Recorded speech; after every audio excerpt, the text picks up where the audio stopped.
What's up, everybody? My name is Lance Lewis. I'm doing this in response to my brother's 10 greatest players that he has seen.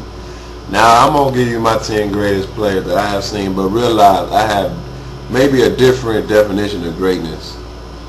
Now, there have been some people who have been more dominant than others. But I don't necessarily believe that makes you greater. Greater could be the way you do things, in the situation that you have been placed in, and the way you overcome odds is very important to me for its greatness.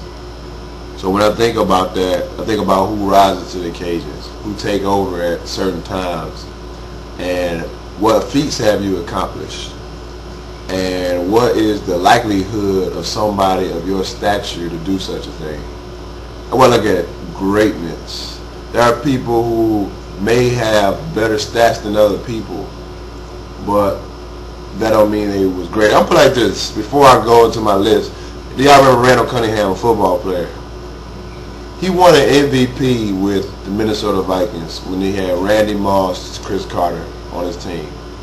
He put up great numbers, but actually his greater seasons were with Philadelphia. Because though he had Chris Carter at the time, but Chris Carter wasn't as established as he was by this time, he didn't have the great Randy Moss on his team.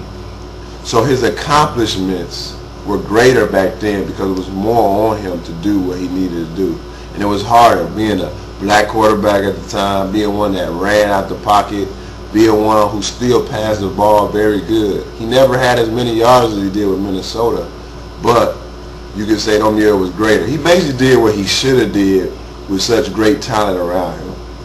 So when I talk about this and I list my 10, I know some going to be different than what my brother had, but I'm going to give you a good explanation for what I say. Now, number one, of course, is Michael Jordan. The dude revolutionized the game in the way he flew in the air, the way he used to seem like he actually flew when he jumped in the air and dunked on people. And the way he improved his game. When he first came in, you just couldn't stop him going to the hole. He'll dunk on you at any time. Then he even transcended it by adding that fadeaway, and he overcame overwhelming odds. At that time, the only team that really played great defense was the Detroit Pistons. But they played at such a level, probably nobody ever will play defense at that great a level again. And he overcame them. The way they played them, the Jordan rules that were made up for him, he still overcame them and beat them. He beat Magic Johnson. He scorched Bird for 63 points. He seemingly made every clutch shot. So there's no doubt he was the greatest. He made good decisions.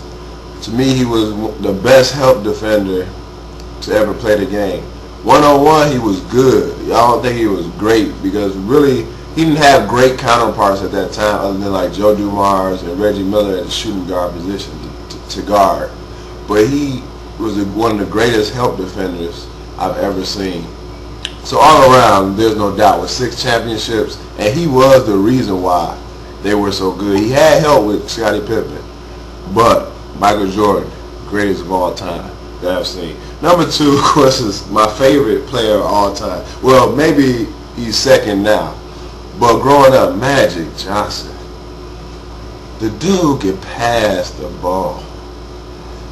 Nobody saw the court like him. Nobody made his teammates better than he did, and he was a clutch shooter. Now, there's a difference between a clutch shooter and I'll say a clutch player. He was a clutch player too. What I mean is I think more so of a clutch player, I think about somebody who scored like the last 10 points or last 15 points to win the game. But he would make that last shot, and his game was like his name, magic. His game was magic. I mean, he transcended everything in sports. He was a big man who could dribble the ball. He was a big man who ran the fast break. So usually a big man you want to post up, but he could post up. He could play every position on the floor. Magic Johnson, number 2. I believe it was 5 championships.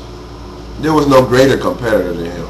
Jordan was a great competitor. I can't say he was greater than Magic Johnson as in competing because Magic hate to lose so much, just like Michael. Now, remember now, we're going to this next list. next point, and when we talk about greatness, this is where I part with some people, but it's going to be a flip-flop of the two. My number 3 greatest player that I've ever seen play is Kobe Bryant. Because the only other person to do what he did on the floor is Michael Jordan. And he was a clutch, and Kobe Bryant is a clutch player. A lot of people forget in the Portland, Sacramento series, though Shaq was a dominant player, a lot of the time when it came down to it, the person who pulled them out of fire was Kobe Bryant.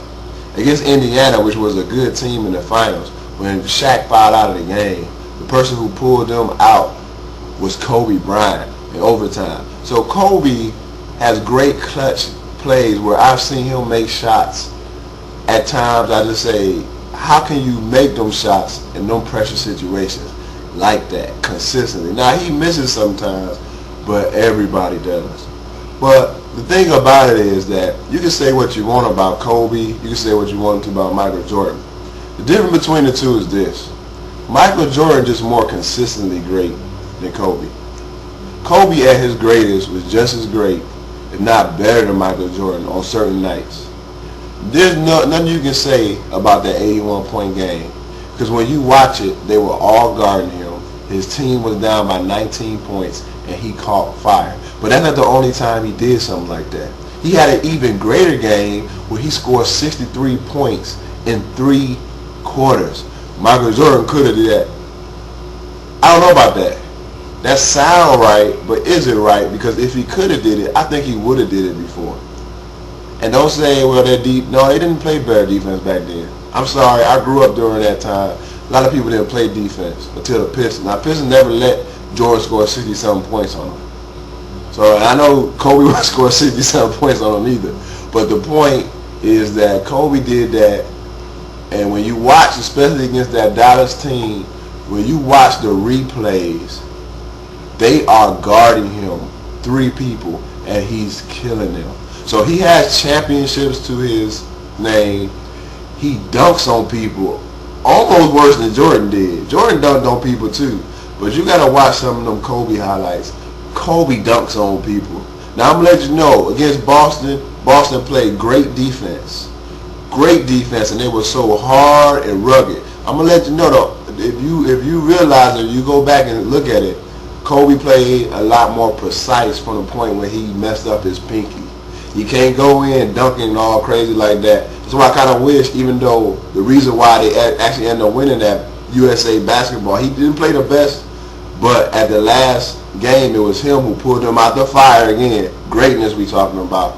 Clutch playing. He pulled them out the fire and won that game for them. I kind of wish in some ways for the Lakers standpoint that he would have got his pinky fixed up so that he could go out there and play that same aggression where he just rise up and dunk on you.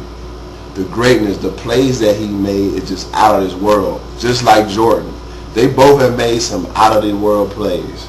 And also Kobe, when he wanted to shut you down one-on-one, he has shut down a lot of great players. Not everybody. Sometimes he gets exposed, but he's a great one-on-one defender. Not that much of a help defender like Jordan. Jordan's better than that. And Jordan is a good defender. But I say one-on-one, I think Kobe was a little bit better defender. Now, and that's the reason why I had to put him over Larry Bird. Because Larry Bird couldn't guard nobody. He was a great help defender. We couldn't guard nobody. But Larry Bird was clutch. You couldn't block his shot. He couldn't jump over a paper. But you can't block Larry Bird's shot. A great passer made his teammates better. Some people will say, well, how you going to put Kobe over him? Well, they both got 3 championships. Kobe 3 in a row with Shaq, and he's been in the finals 5 times. So, you know, you see that right there. So they both kind of even. And, you know, Larry Bird, like you say, was one of the greatest clutch players. Probably it was, I would say he definitely Jordan, Larry, and I got another person coming up, Isaiah, probably were the top 3, and Kobe right there with him, and Reggie Miller. But Larry Bird was a great player. You couldn't stop him. But I would have to say the reason why a lot of people forget, now I started watching some of those Lakers Celtics finals, he had a lot of bad games against the Lakers. Lakers weren't that great defense. He had a lot of bad games against them. He did. One game he didn't score a field goal until the second half. So, you know, but he was a great player. You couldn't stop him, take nothing away from him. You can flip-flop the two in terms of greatness. You can flip-flop